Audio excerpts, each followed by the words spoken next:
Hi, it's Justyna here from Flight of the Phoenix Holistic Therapy.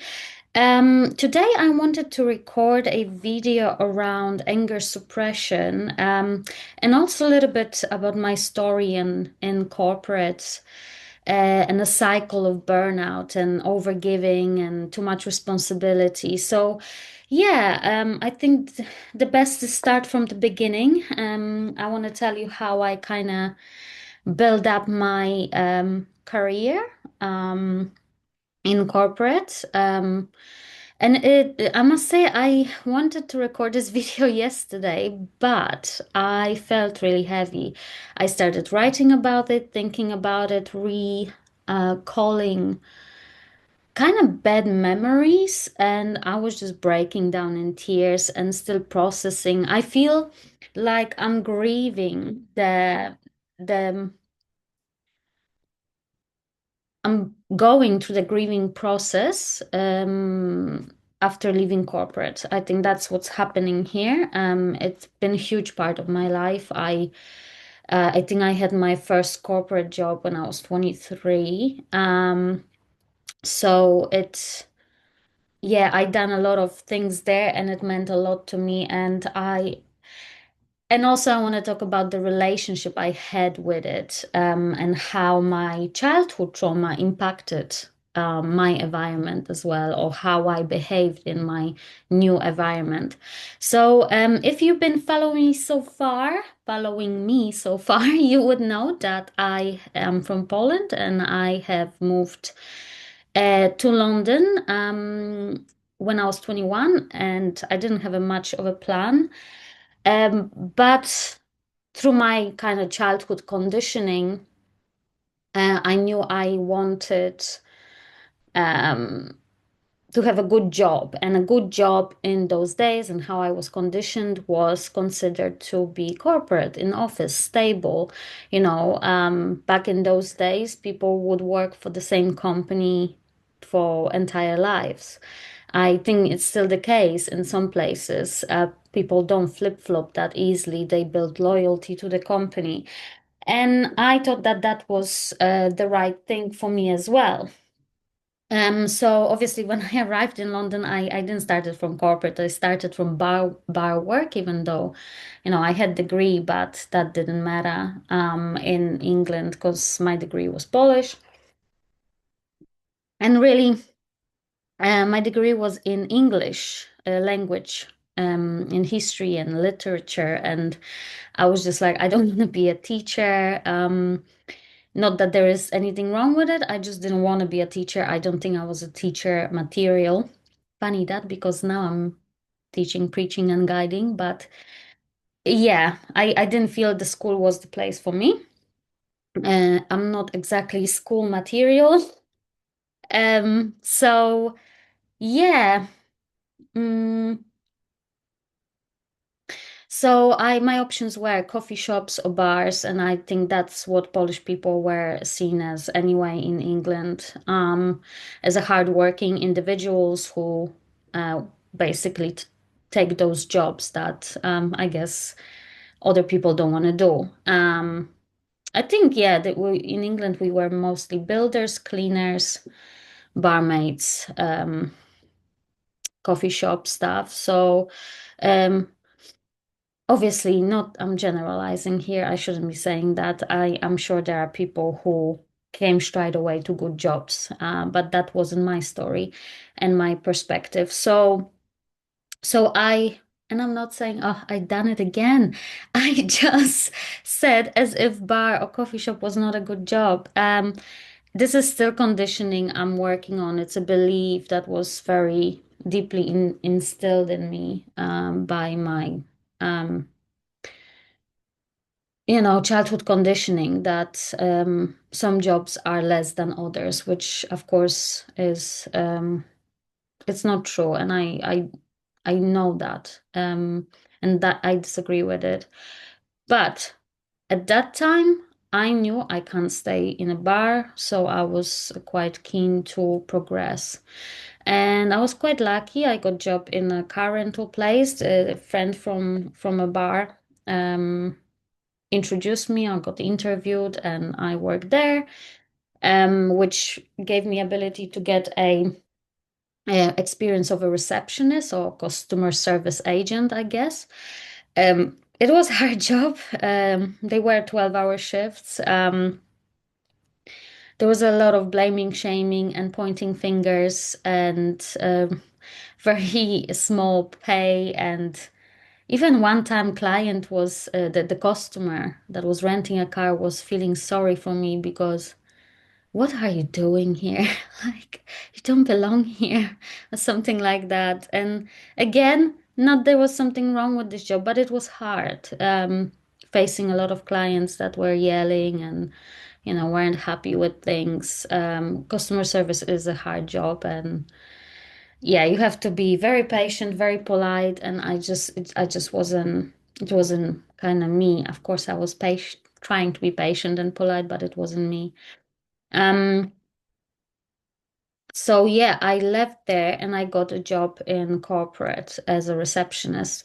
And I'm very proud of the career that I built from the scratch. I built it, yeah, as a receptionist, that at some point I got given more responsibilities. So my title changed to office manager, then more responsibilities. Again, someone went on maternity leave, so I became business administrator while doing reception, office management, and business administration. And then eventually, my years later, because I stayed in the company for 8.5 years, I was promoted to finance assistant, and I also was given opportunity to study um, part-time on weekends to be accounting technician.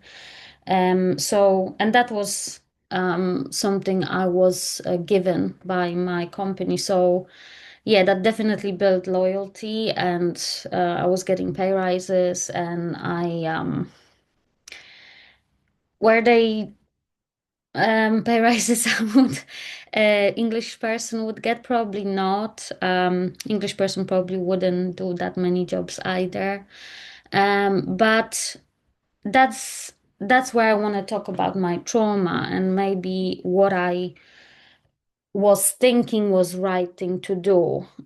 So for someone who doesn't have children and for someone who is a foreigner in a foreign country speaking foreign language, and for a lot of time being very independent and on my own, I was acting from survival. I was acting from fear. So I would take any opportunity that was given to me. I would rarely say no. I was pushing myself quite a lot. And when you're in your 20s, it's kind of, I don't know, expected maybe. You just push and work hard, and it's normal. Everybody does it. And you just keep going and you assign, or at least I was assigning my worth to my output. So if I worked hard and I was nice and I was doing what I was told, then I was valuable, then I was worthy, then I meant something, then my life wasn't um useless. Um, and Yeah, I feel like I put myself in positions of burnout quite a lot. I have put a lot of people on pedestal. So I would kind of, because I was outsider, I would make a family of the corporate people. Like I would transfer the feelings, which obviously is not something a healthy individual would do. Like for most of people, job is a job. They have their families at home.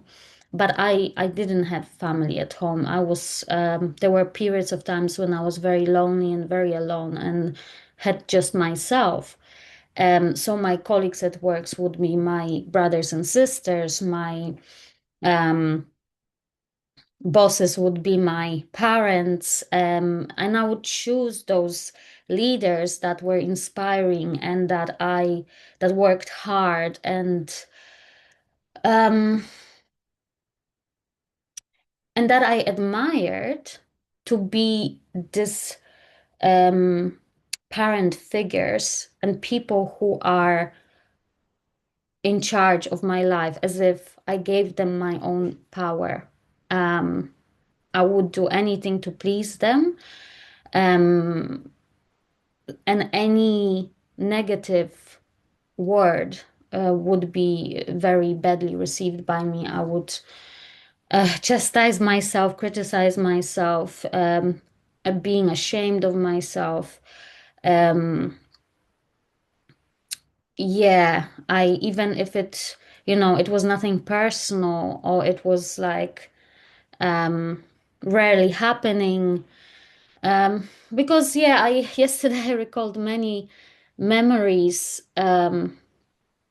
within that 8.5 years of like single incidents where yeah, they broke me, they cut deep, and because I was taking it too much, because I felt like it was my family, my expectations were very high um, of those people that I have put in charge of my life.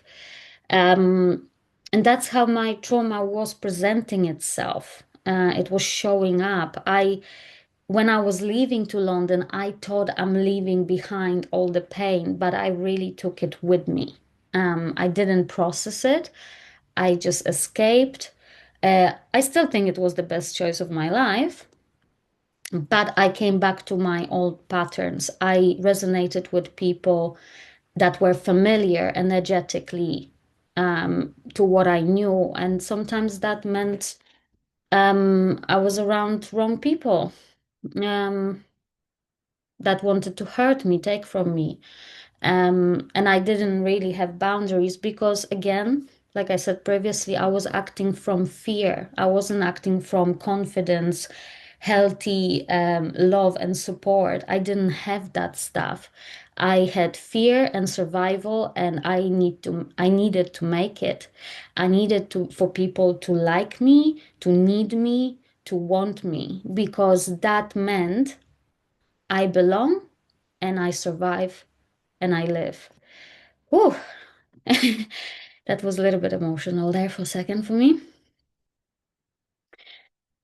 So there are some memories that still cut me deep. Like I recalled few, and there was a lot of suppressed anger because I had to push a lot of stuff down. Don't get me wrong, I wasn't an angel. I was behaving how I was expected to behave. I tried, I observed, I watched, I knew what people liked. I felt like I started building my identity around people's needs and requirements. Um, like if some behavior was approved of or people would like it, I would repeat it. If behavior wasn't liked, like let's say my anger outburst, then I would try to push those feelings down. So there was a lot of repressed anger because I felt I had no other choice. It's not like somebody gonna come and save me or protect me. I had no one to do that.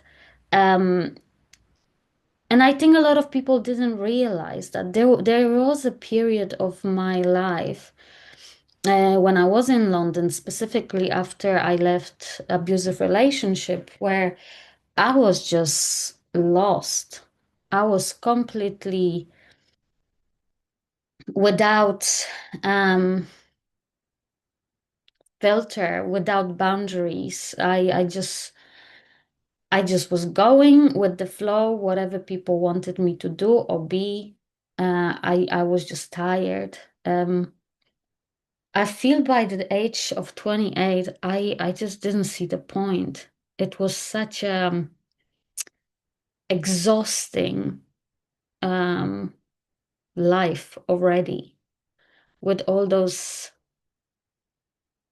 experiences I had, and there was a lot. Like it's hard to recall them all because you look at yourself and don't get me wrong, like I no longer blame anyone or the world for injustice. But there is a still little bit of self-blame of what I allowed. But then I work on forgiving myself because I didn't know what I didn't know. And I wasn't maybe as evolved as I am now. I wasn't going to therapy. I didn't think I needed. I'm like, like I grew up fine. I don't need it. It's fine. Like I'm all right. It's okay that in the morning I go exercising for health, and in the evening I drink, and during the day I just kill myself for work.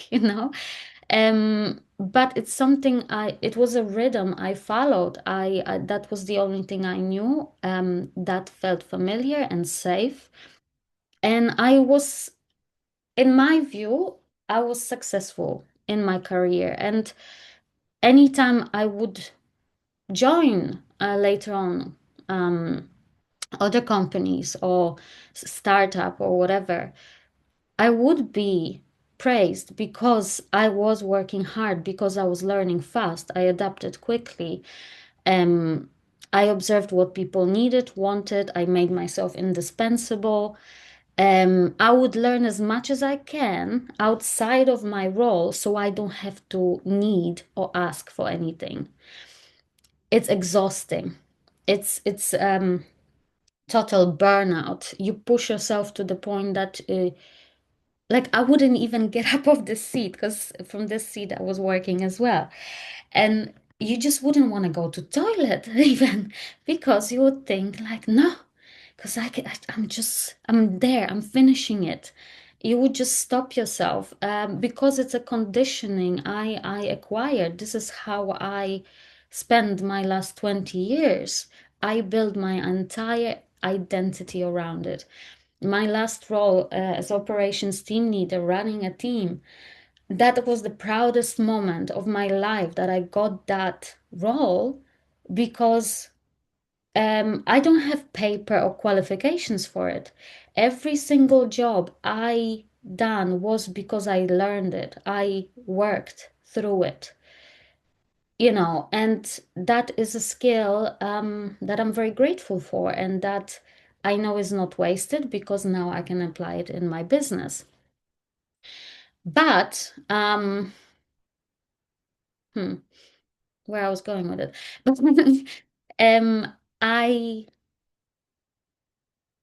yeah, I still grieve that I had to let go of it. Um, yeah, I still do. And I somehow feel, and I'm still processing that, unless I, make money or associate success with like title and prestige and being on top and having that power of independence is a huge thing. That's the only thing that can survive in this world. And that's what we all been taught and conditioned to, that you have to work really, really hard.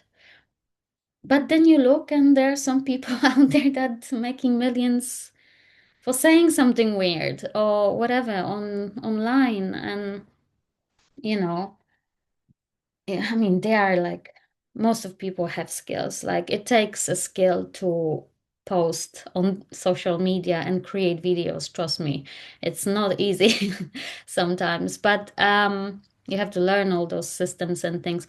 But I feel like, look, my corporate career prepared me for what I'm trying to build today. So nothing is wasted, perspective was gained, my favorite saying these days. But I want to come back to anger suppression. So because I abandoned myself so many times, because I was acting from fear, because I was surviving, um, I lost myself. I didn't know who I am anymore. And I think to many people, that came as a surprise as well, when I was shedding different masks, because I was putting masks on. Like everybody likes me when I'm smiling and I'm happy and joyful and cheeky and loves, everybody loves Justyna then. But when I'm sad, angry, dramatic, catastrophizing things, That's ugly. Nobody wants to see that. When I raise my voice, people are like, whoa, where did that came from? That came from suppressed anger. That came from smiling through the pain. That came from being lonely and on my own, not supported. Um, and it took years and a healthy relationship um, to slowly start trusting anything. I keep repeating that the only person I trust is my husband, and not even 100%. There's always part in me that is worried, that is, waiting for the penny to drop. Um, and it's hard to live from that place of surviving. But I'm trying to thrive. I'm trying to be grateful. Um, and people sometimes say like that, you have to be grateful every day for what you've got in order to have this energy of gratitude, and more things gonna happen in your life that are positive. Um, but when your mind focuses on negativity constantly because that's all you knew and that's the only thing you recognize, then it's really hard to see the goodness in the world. Was my life that hard?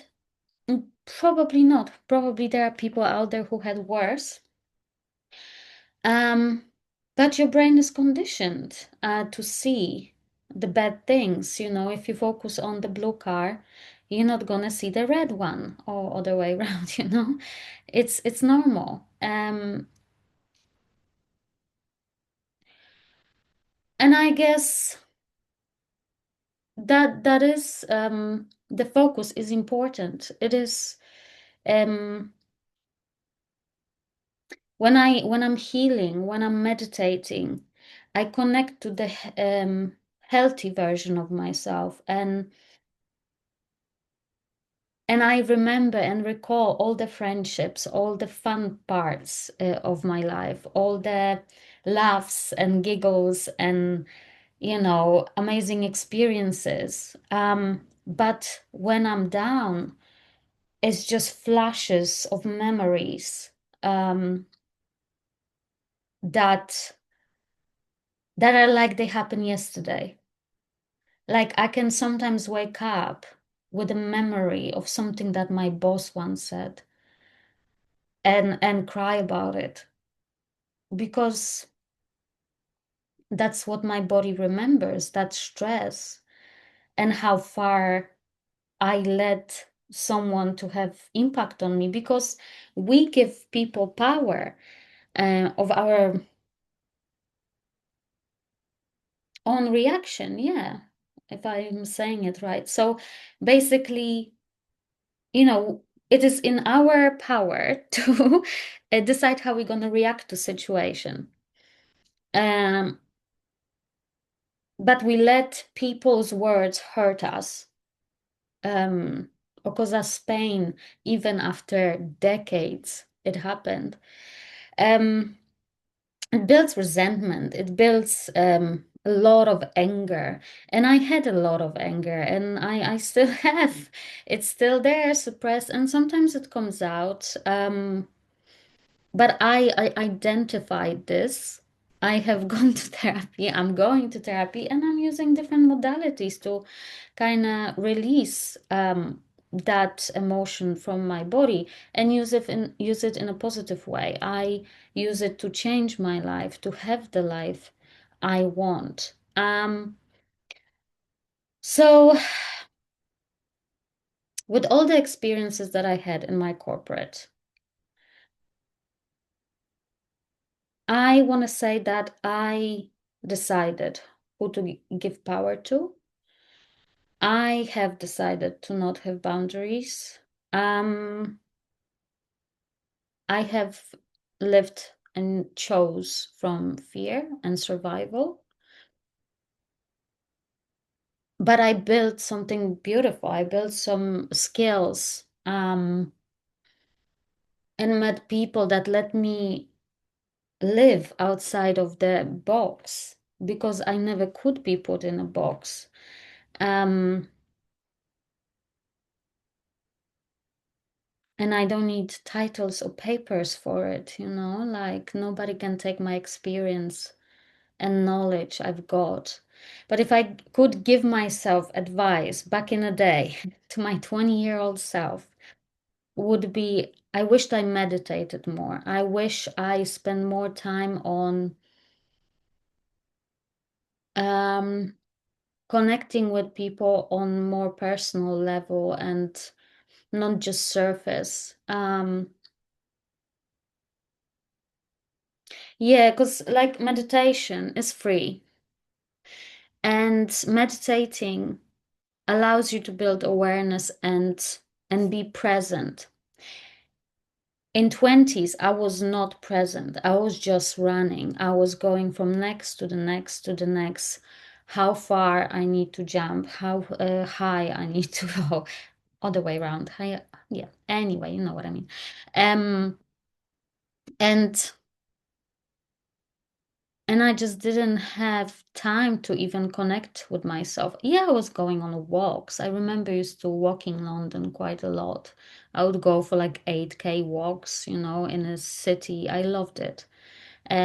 Especially around Liverpool Street. In a weekend, it's very quiet.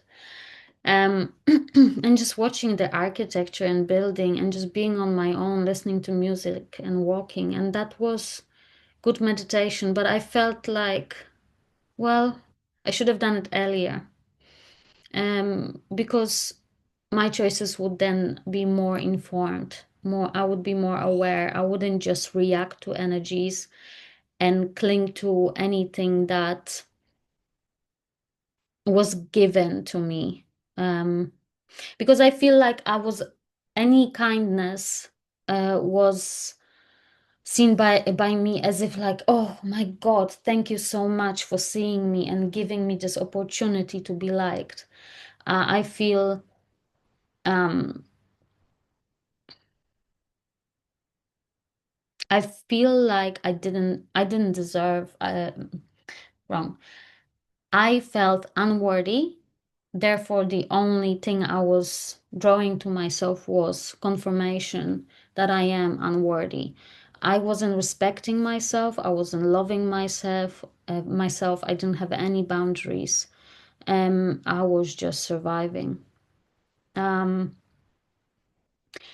and I did survive, so all good, you know. Yay, strong me. Um, But there are some painful memories, and I wished I meditated more. I wish I was more aware of myself, not just streetwise or aware of not just hyper vigilant or hyper independent. I should have been more aware of what I actually want in life, what is important, um, build nurturing relationships. Um, So yeah, I think that will be it around this video. We managed without tears. I guess because I purposely try to a little bit disconnect from some memories that really cut me, but they cut me because I felt them too much, and I read too much into them as well. Although they were some stuff that obviously, as you know, um, I I've been while creating and building my corporate career, I had abusive relationship. My father was in debt. I had to send money. I created debt for myself. I was literally living from salary to salary, just affording the bills, sometimes not having food. Um, not really having ability to go home and ask for help, just being alone and everything. um, that is a huge part of my identity, and now I am to let it go and become someone a little bit different. Not a wounded warrior, not a survivor, but someone who thrives, who loves themselves, um, someone who knows their worth. Um, and yeah, that the process is a little bit, you kind of have to make it, fake it till you make it a little bit, because the most formative years of my life were kind of damaged, and I built up many identities related to those. But I know it's possible to change. Obviously, we just need to work, manage, and trust in our own abilities, and meditate. Keep meditating. So that's my only message, I guess, for today. I hope this video was useful. If you resonated and there was anything of value for you there in my little rant, um, then I'm happy. So subscribe, connect, follow, share, whatever you like to do. And thank you for listening. Take care.